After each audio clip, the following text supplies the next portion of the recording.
It started with a camera, and a question I wasn't ready for. Can I film you just being you? Sounds innocent, right? But what if the lens saw more than I wanted to show? Have you ever trusted someone with a piece of you, and then realized maybe you gave too much? Tell me in the comments, because I wasn't prepared for what came next. The snow that week didn't stop. It piled up on the windowsills, covered the lawn in a clean white sheet, and made the whole world feel paused. I'd wake up every morning wrapped in a thick cardigan, craving warmth that coffee couldn't give. Dustin, my husband, had already left for one of his last-minute work trips, again. He said the company needed him. I didn't ask questions anymore. I just stopped expecting anything different. I watched the frost crawl across the kitchen window while the kettle hissed behind me. Our house used to feel full. Now it just echoed, like it was waiting for something to come back that probably never would. That week, our son Spencer moved back in for a bit. 20 years old. Film major. Talented in that quiet, watchful way. He had this way of seeing the world like it was made for stories. Said he needed to finish a project for class, something personal. He looked tired when he came through the door, but there was this energy in him, like he'd been carrying an idea around that finally had somewhere to land. "Hey, Mom," he said, brushing snow off his coat. "Can I film you for something I'm working on?" I laughed at first. "Me? Why?" "Because you're real," he said. "I need something real." I didn't know what that meant back then. But I said yes. It started small. "Just keep doing what you're doing," Spencer would say, adjusting the lens on his camera as I stirred something on the stove or folded a towel on the couch. "I just want to catch everyday moments." I'd laugh, a little embarrassed. "Everyday moments? You filming your mother making spaghetti is going to win you awards now?" He grinned. "You'd be surprised." And that was it. No script. No staging. Just me in a soft sweater, barefoot in the kitchen, boiling pasta and humming along to an old Stevie Nicks track. Or reading on the couch, my glasses sliding down my nose. Or lighting a candle before bed. He captured all of it, little by little, with this quiet patience I hadn't noticed in him before. There was something calming about it at first. The camera didn't make me feel self-conscious, it almost made me feel seen. Like maybe someone was paying attention to the version of me that didn't speak too much or ask for anything anymore. We started talking more. Not just little hellos or updates about dinner, but actual conversations. Long ones. Late-night ones. The kind we hadn't had since he was a teenager. "How come you never paint your nails anymore?" he asked one evening, crouched beside the couch, camera resting on his knee. I blinked. "I don't know. I guess I stopped thinking about stuff like that." He tilted his head. "You used to always have that deep red color." I remember. It looked strong. I laughed softly. "You remember my nail color?" "I remember everything," he said, eyes on the viewfinder. "You looked like a movie star when you wore that." There was a pause in me after that, just a tiny one. A breath caught somewhere in my chest. I didn't say anything. I just went back to stirring my tea. Over the next few days, his camera came out more. Not in a pushy way, never like he was intruding. But I started noticing the way it lingered. When I brushed my hair out of my face. When I tilted my head while reading. When I leaned against the kitchen counter to rest my feet. He was watching the moments no one else ever seemed to notice anymore. Not Dustin. Not even me. One afternoon, he showed me a rough cut on his laptop. Just a 1-minute sequence. Soft instrumental music, muted colors, a slow zoom on me flipping pages in a book, pouring coffee, laughing at something off-screen. I watched it with my mouth slightly open. I didn't recognize myself, not because it was edited or filtered, but because I looked soft. Warm. Worth watching. "You made me look like someone," I whispered. Spencer turned to me, his voice low. You are someone. You're the whole reason I know how to feel things. I didn't know what to say to that. I closed the laptop quietly. Smiled like I didn't feel something shaking inside me.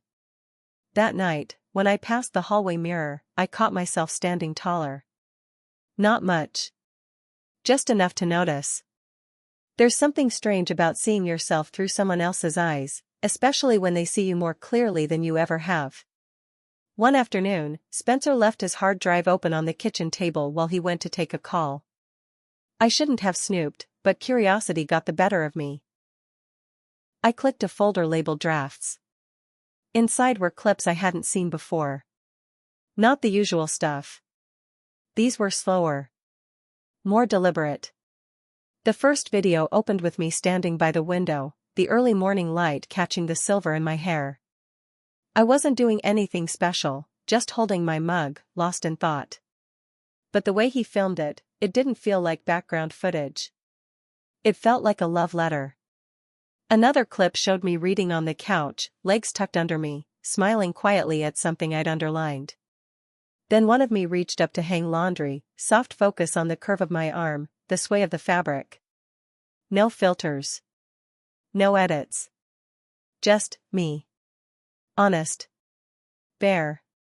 Humans. I sat there, frozen. I didn't know whether to be flattered or afraid of how deeply he was seeing me. That night, the power went out just after dinner. A storm rolled in quick and loud, shaking the house with thunder and wind.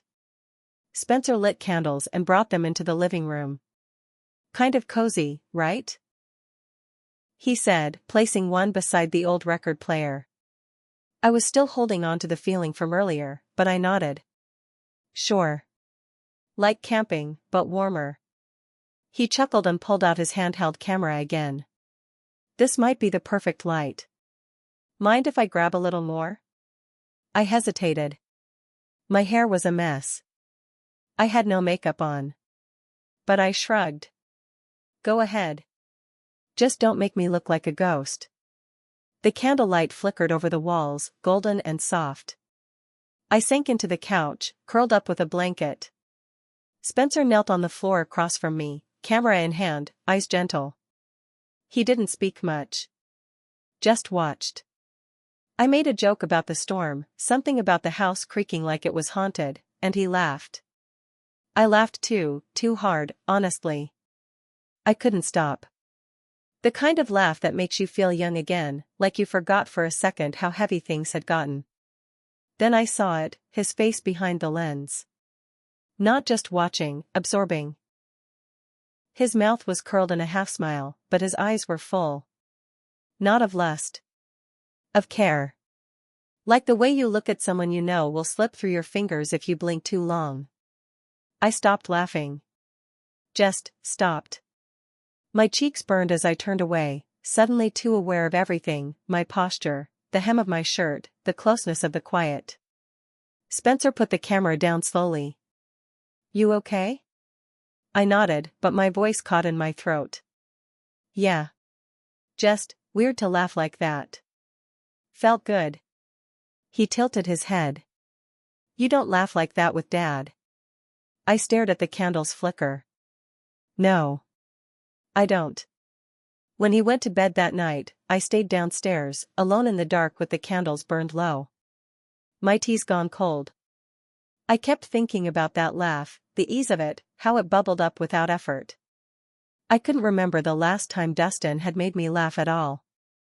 I thought about how Spencer looked at me, how he listened. How he noticed little things. My chipped nail polish, the way I bit my lip when I was nervous, how I always turned my face slightly to the left in photos because I didn't like my right side. He noticed it all. Dustin didn't even notice when I got my hair cut last month. I pressed a hand to my chest, unsure what was building inside me. It wasn't love, not in the way you're supposed to define it. But it was something. And whatever it was growing. A few days after the storm, Spencer asked if I'd sit down for something more structured. He wanted to do a formal interview. Just me and the camera. No distractions. No background shots. It's just a couple questions, he said, setting up a single light in the den. A soft amber bulb, he said, would give a cinematic warmth. I gave him a look. Are you trying to turn me into Meryl Streep now? He smiled. You already are. You just haven't seen it yet. I sat on the worn armchair, the one Dustin never used, and Spencer adjusted the tripod until the lens was level with my eyes.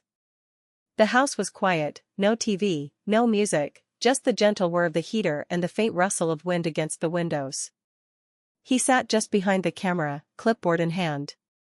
His tone had shifted, calmer, quieter, almost reverent. Okay, he said, eyes locked onto mine. First question.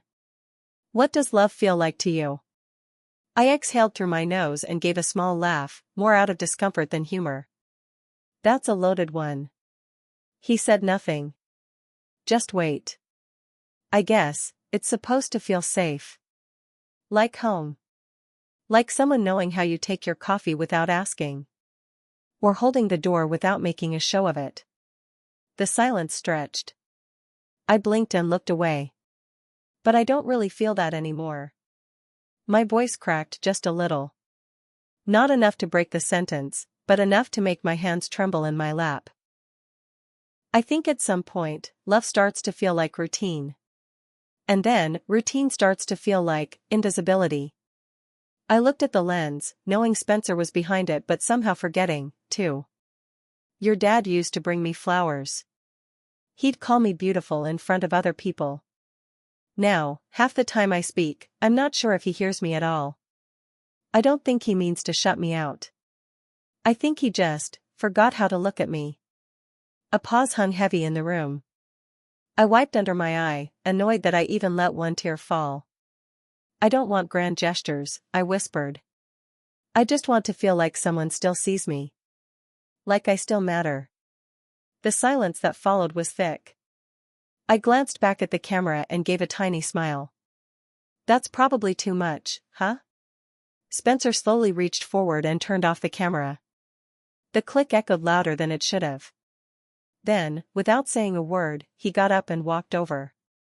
He knelt in front of the chair, resting his hands on my knees. His voice was soft but steady. You're not invisible to me. I couldn't look at him right away. My heart thudded so loud I was sure he could hear it. My hand stayed frozen in my lap, clenched just tight enough to keep myself from unraveling. He stayed there a moment longer. No pressure. No touch beyond his presence. And then he stood, adjusted the blanket on the back of the couch, and quietly began packing up his equipment. I sat there for a long time after he left the room, the heat from the lamp still warming one side of my face, wondering when I'd stopped expecting anyone to care this much. Wondering if maybe I had been the one to disappear, one quiet compromise at a time. But Spencer, he saw all the versions of me I thought I'd buried. And that scared me more than anything. A week after the interview, Spencer came into the kitchen while I was folding dish towels, holding a small notepad full of scribbles and circled words. I've been thinking, he said, laying it on the counter like it was something sacred. About layering the project with more metaphor, visual stuff. I smiled softly. You're speaking as a film student again. He laughed, eyes bright. Yeah, sorry. Basically, I want to shoot a few symbolic scenes. Not just you doing things, but you representing things. Like what? He flipped the page and pointed. Strength. Resilience. Vulnerability. Femininity. He looked up. Stuff people don't always get to see in women over 40. I raised an eyebrow. So what, you want me to stand on a mountaintop holding a sword? He grinned. I was thinking of something simpler. Softer. That afternoon, he asked me to look through my closet for anything old I still had from back when you felt most like yourself. The phrase made my stomach twist. It had been so long since I thought of myself that way, someone complete, not just useful. After some digging, I pulled out a dusty garment bag from the far end of the closet. Inside was a pale ivory silk dress, one I hadn't worn since Spencer was a toddler. Dustin bought it for me after I landed a job I'd worked years to get. It used to hug my waist perfectly and made me feel like a woman with somewhere important to be. You kept this? Spencer asked, eyes lighting up when I showed it to him. I shrugged. It was too pretty to toss. I figured maybe one day I'd fit into it again. He reached out, gently grazing the fabric with his fingertips. Try it on. Just for a shot or two. I hesitated. It's a little delicate. His voice was softer now. So are the most powerful things. The dress still fits. A little tighter at the hips, a little looser at the shoulders, but it flowed around me like it remembered who I used to be. Spencer had set up his camera in the living room. No hard lights, just natural glow from the late afternoon sun spilling through the windows. I stood barefoot on the hardwood floor, the silk skimming my skin like a breeze. Don't pose, he said, adjusting the lens. Just breathe. I did. Slowly. Unsure of where to put my hands or how to stand, until I stopped trying to figure it out. I closed my eyes for a second and let myself exist. And Spencer captured every bit of it. Later that night, after dinner and dishes and Dustin's usual disappearance into his home office, Spencer asked if I wanted to see how the footage turned out. We sat side by side on the couch, the lights off except for the soft glow of his laptop screen. The footage played silently, me in the silk dress, backlit by sunlight, a slight breeze through the open window tugging at the fabric. It didn't feel like I was watching myself. It felt like I was watching a memory I didn't know I had. Spencer leaned in closer. You look untouchable. My breath caught. Is that a good thing? He looked at me, his voice quieter. It means you're everything people forget to notice. And I didn't want to forget. We sat there in silence, the screen still glowing in front of us. I could hear his breathing. Calm, steady, but a little slower than usual. Mine matched it, without meaning to. The room felt warmer than it was. The space between us felt smaller. I felt his hand gently rest on my shoulder. Not in a way that startled me. In a way that made me freeze inside. It didn't move. Just stayed there, fingers curved over the fabric of my sweater, barely pressing down. I should have said something. I should have shifted, laughed, or made a joke. But I didn't. I couldn't. It wasn't just a touch. It was a message. And part of me had been waiting for it. Finally, he whispered, "You still wear it like it was made for you." The silence between us filled with something unspoken and dangerously alive. And I knew at that moment, the lines weren't just blurring. They were beginning to disappear. It was a Saturday afternoon when Spencer mentioned the screening. Nothing dramatic, just a casual "Hey, a few people from class are coming over this weekend. We're sharing rough cuts before finals." I didn't think twice. I offered to tidy up the living room, maybe put out some snacks. He waved me off. "Don't worry. I've got it all covered." I wasn't planning on staying for the screening. I figured I'd hang in the kitchen, let them do their thing, then slip out once it was over. It was his world, after all, not mine. But when the group arrived, for students, one older man with a clipboard who turned out to be a mentor, I stayed. Just to be polite. The living room was rearranged, chairs pulled in close, curtains drawn. Spencer had hooked up the projector to cast each film onto a white sheet pinned to the far wall. Everyone settled in with beers or sparkling water, the usual creative energy buzzing in the room. Lots of polite laughs. Muted excitement. The first couple shorts played without much reaction, some abstract visuals, one grainy black and white piece about grief. Then Spencer queued up his file. I remember the way he cleared his throat before pressing play. No introduction. No warning. Just the words "untitled, work in progress" on the screen. And then, there I was. Not acting. Not performing. Just me. Pouring coffee. Laughing by candlelight. standing in the silk dress with the breeze catching my hair. Reading on the couch, sunlight on my face. A voiceover, my voice, quietly layered beneath it, pulled from the interview we recorded. I guess at some point, love starts to feel like routine. And then, routine starts to feel like invisibility. The room went dead quiet. No one said a word during the film. You could hear someone shift in their chair or quietly clear their throat, but otherwise, silence. Thick and impossible to ignore. The kind that fills your chest with cement.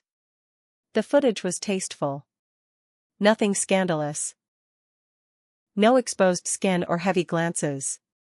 But it was intimate. Too intimate. Not just how I looked. But how I felt.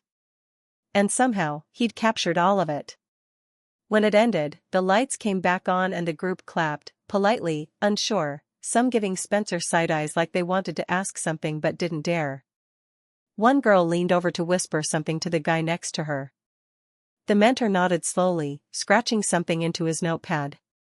That was raw, someone finally said. I excused myself without a word and went to the kitchen, my hands shaking as I poured a glass of water I didn't drink. It was only after everyone had left and the door clicked shut that I turned to him. You didn't tell me you were showing that, I said quietly. Spencer looked tired but calm, like he knew this moment was coming. I wanted them to see the draft. I thought it was important. Important?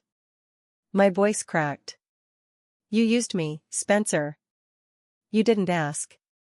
He stepped toward me, slowly. Mom. I didn't use you. I honored you. You showed pieces of me I didn't even know I was giving you. You showed people how I feel. Because it was beautiful, he said, louder now. You were beautiful. Not just to look at. All of it. The ache in your voice. The strength in how you stand. The softness in how you move when you think no one's watching. I stared at him, heart pounding, unsure if I wanted to scream or collapse. I wanted them to see you the way I do, he said again, softer this time. Not like a mom. Not like someone fading in the background. Like a woman who still matters. Who still is. The silence that followed was harder than any words. My chest tightened. My hands were still trembling. I didn't know if I was furious, or flattered. Hurt, or cracked wide open. He stood there waiting. But I couldn't say anything. Not then. I just turned, went upstairs, and locked the door behind me. But sleep never came. All I could think about was that screen. My face, my laugh, the silk dress in the wind, and how, for a moment, everyone in that room had seen something I hadn't let even myself feel in years. And that scared me more than anything else. That night, I couldn't sleep. I lay in bed, staring at the ceiling while the house settled.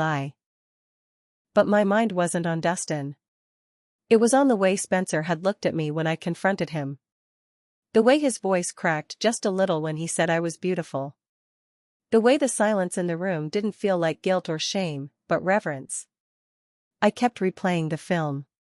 My face is lit by sunlight. My voice layered in confession. My body is in motion. Not through someone else's lens. Through him. And I felt something I hadn't felt in years. Alive. I heard the creak of the hallway floor first. Then the soft scrap of paper sliding under my bedroom door. I waited a full minute before I got up. Heart racing. Fingers trembling. It was a small sheet. Just one line, written in his careful handwriting. Please come to the studio room. I need to say something. Just us. The house felt heavier as I moved through it, like every step was pressing on something I wasn't sure I should touch. His studio was at the end of the hallway. Usually closed. Usually private. But tonight, the door was open just an inch. Enough to feel like an invitation. I pushed it gently and stepped inside. Spencer was standing near the far window, arms crossed, the glow of a small desk lamp casting long shadows over the room. The scent of paint still hung in the air, turpentine and something warmer underneath, like cedar or faint incense. He didn't turn when I entered. "I didn't mean to hurt you," he said quietly. "With the film." I stayed silent. I didn't expect any of this. I didn't expect you to make me feel like this." He turned slowly, finally meeting my eyes. "When I started filming you, it was just a project. Just visuals. But then I started noticing. Not just how you look, but how you carry yourself. How soft you are when no one's watching. How strong you've had to be when no one was helping you." I looked down at the floor, afraid of what I might see in his eyes if I kept looking. "Every frame I shot," he continued, "it stopped being about a grade or a story. It became, I don't know, a way to keep you. A way to hold on to the parts of you no one else sees anymore." The air between us felt charged, like the seconds just before a storm breaks open. "I'm not asking you for anything," he said quickly, stepping closer, but still keeping a safe space between us. "I just needed you to know." I needed to say it out loud because I couldn't keep holding it all inside. I finally met his eyes. He looked terrified. Not because of what he'd done, but because of what he'd admitted. And something inside me broke open. Not in a dramatic way. Quiet. Like the sound of a crack in old porcelain. Something that had been there for a long time, just finally showing itself. "You don't have to be afraid of being honest," I whispered. He took a shaky breath. "I'm more afraid of what it means.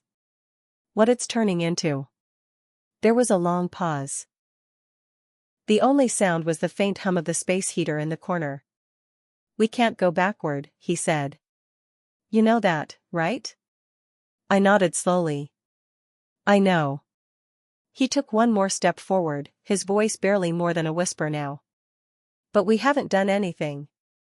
"Not really. We're still okay." I looked at him and felt a swell of sadness so deep it nearly knocked the breath out of me. Because he was right. And because I wasn't sure how much longer that would be true. We stood there for a long time. Nothing more said. No steps closer. Just two people suspended in something neither of us could name. I didn't speak right away. I couldn't. But I didn't look away either. Instead, I reached out and took Spencer's hand. Not tightly. Not like a lover's grip. Just enough to say, "I hear you. I feel this too. But I'm scared of it just as much as you are." His thumb grazed the side of mine, slow, uncertain. "Some things can't be undone," I said softly, not even sure who I was warning, him or myself. The next morning, before the sun had fully risen, I got dressed and quietly left the house. No note. No explanation. I couldn't find the words. Not yet. The snow had melted slightly overnight, but the air was still bitter. I pulled my coat tighter around me and walked the 2 blocks to Pearl Moss's place. She was the kind of friend who didn't ask questions when you showed up with swollen eyes and trembling hands. She just opened the door.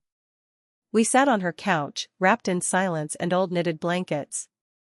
And finally, I said it. "I need space. From Dustin. From Spencer.